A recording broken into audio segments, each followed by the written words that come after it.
Hello my dear fellow furniture friends, and welcome to another video. Today it's about this piece. It has a lower part which is a shelf, and it has an upper part which is the cupboard with the two doors. I already dismounted the doors because I will have to work a lot on them, and it will make life much more easy to have them separate, so on and off mounted. And this is the little brother of one of the cupboards I made over in a previous video. I will leave you a link in the description below. It's full wood, it's pine again, it's part of the same living room, full wall cupboard combination. Simple, plain and rather boring. So this time I really would like to have something going on the surface, not just paint it, but add some molds, add some floral leaves and branches decor, and make it elegant, give it the elegance that it's completely lacking at the moment. We'll see how it turns out, so enjoy the video. See you later. This is the piece. A first step will be to fill in the pull holes. I will go over that quite quickly and only show a few photos because I have a very detailed description of what exactly I did in the previous video, which is linked in the description below. I cut a piece of scrap wood into size and used a combination of this wood block and wood filler to fill in the pull holes. To create the floral decor on the surface of the doors, I used DAS paper clay. I went outside and found some leaves that were suitable in size and in shape, and I used these ones as my template. When the paper clay was rolled out to roughly the thickness of 4 to 5 millimeters, I started to place my leaves on the paper clay and then rolled over again to make an imprint.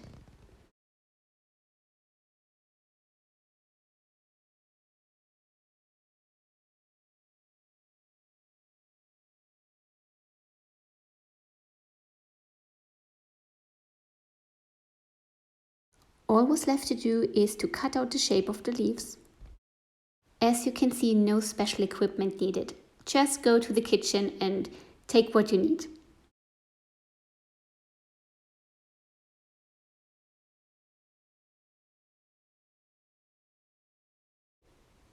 Be gentle when you get the leaves out. In case the edges are a bit frayed, you can simply form them by gently tapping and pushing a bit. And there we go, the leaves are done.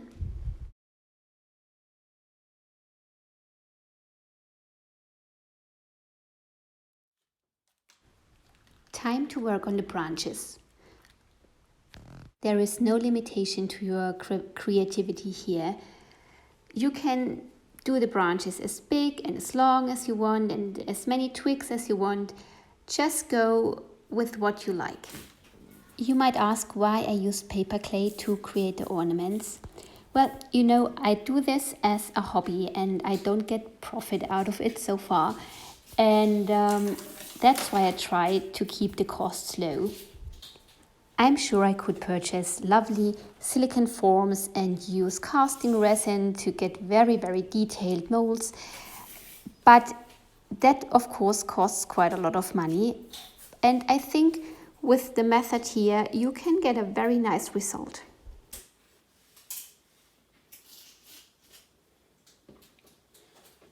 You want to flatten your branches and twigs a bit to have a big enough area to apply glue and achieve good adhesion later.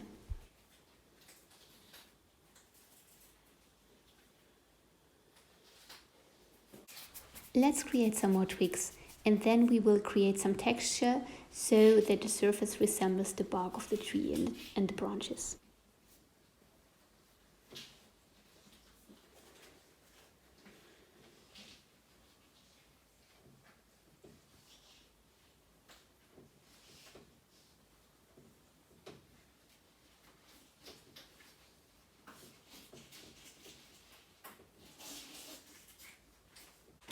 Again, the kitchen is the place to go to look for tools. I use this tool you normally need to decorate cakes. You want to gently scrape over the surface to create grooves and indentations. That will give your branches a rough and bark-like surface. Here is a close-up of a branch. If you think the surface is too rough, let it completely dry and then go over with a 320 sanding paper to smooth it out a bit. When the branches and leaves had fully dried, I placed the leaves around my branches to get a first impression of how it will look like and where to actually position the leaves.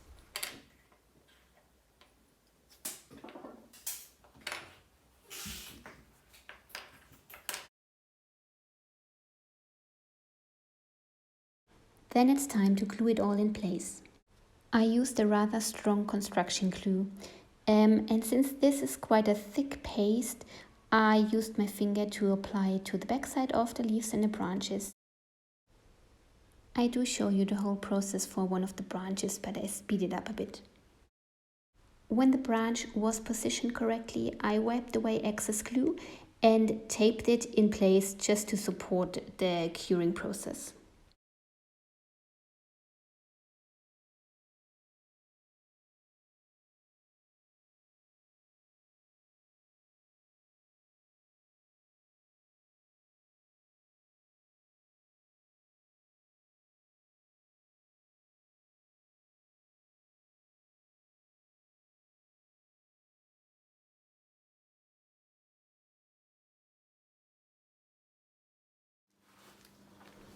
And then of course you do the same with the leaves. You might wonder what these white patches are. Of course I had to sand down the wood filler that I used to fill in the pull holes. I used some blocking primer in the area where I sanded and perhaps sanded through the original finish to prevent bleed through. And then I just emptied my brush, so as to say I used the remaining blocking primer that was still caught between the bristles over the areas where I have the pine knots, because quite often they give bleed through as well. And the overall condition of this piece is really good and the original finish is fine, so that's why I did not use the blocking primer on the whole piece. So far so good. Now it's time to paint.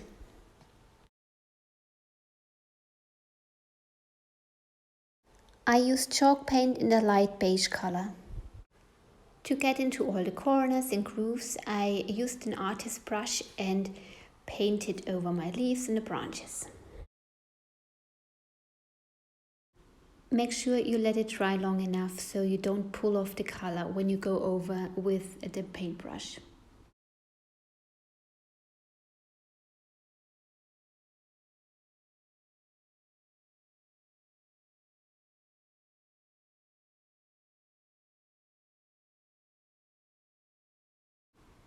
Here comes the second coat for full coverage. I move the brush in every which direction to create a bit of texture.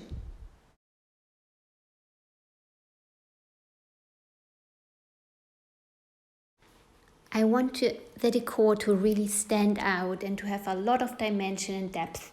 So the first step is to go in with a dark color. I use a very watery gray chalk paint.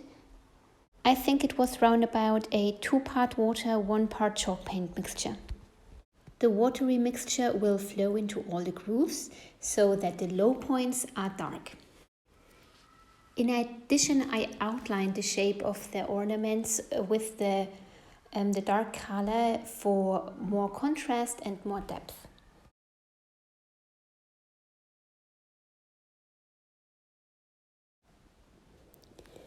And then here comes the glam part.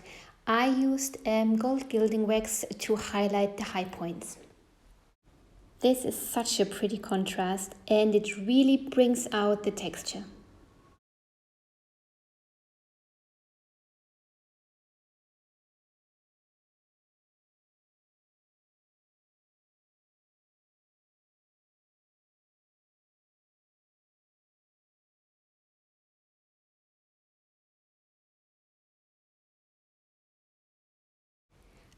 Until now it was all about the doors and the ornaments, but of course we still have the body of the piece, so that as well got two coats of the same beige color.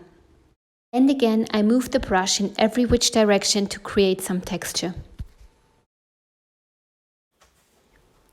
And of course when the painting job is done you want to protect your piece. I give everything 2 coats of a PU enhanced clear coat.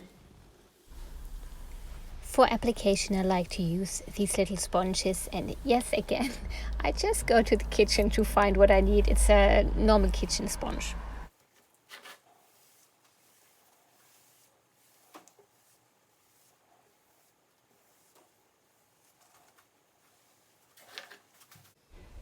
Slowly we're coming to an end and there is not a lot left to do. I said in the beginning the piece has 2 parts, a shelf part and a cupboard part, and the shelf part still needs a bit of attention. I used the same dark gray color that I used for the low points of the leaves and the branches to color the backside of the shelf gray. Actually, there are only few pieces I do without stenciling. I really like stenciling, and this piece or the backside of the shelf needs a bit of extra, and we will add the extra by using a stencil. I ran out of these round sponge brushes I usually use for the stenciling, so I took a makeup sponge and it worked really nicely. It's the same gold gilding wax we used before.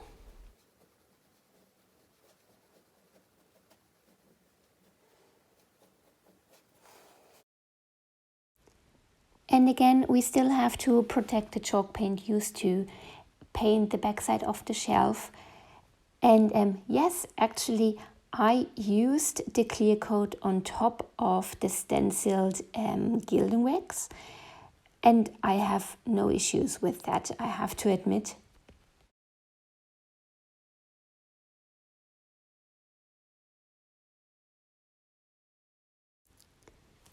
The corpus of the piece is done now, but it still needs some legs. It had no legs before, so we give it some legs. And I purchased some simple wooden legs.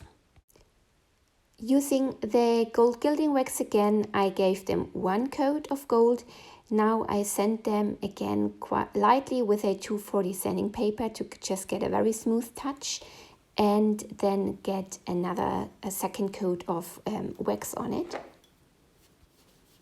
It's a wax polish, so by rubbing it in, you get this really nice golden sheen, and in a bit you will see how the second coat makes a huge difference compared to the first one.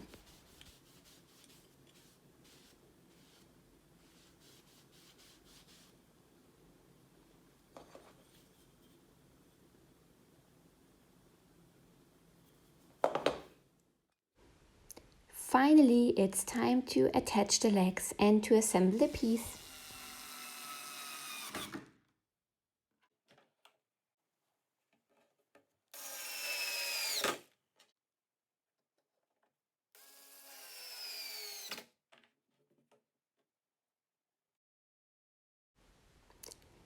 And ta-da! Here we are. Isn't it a beauty?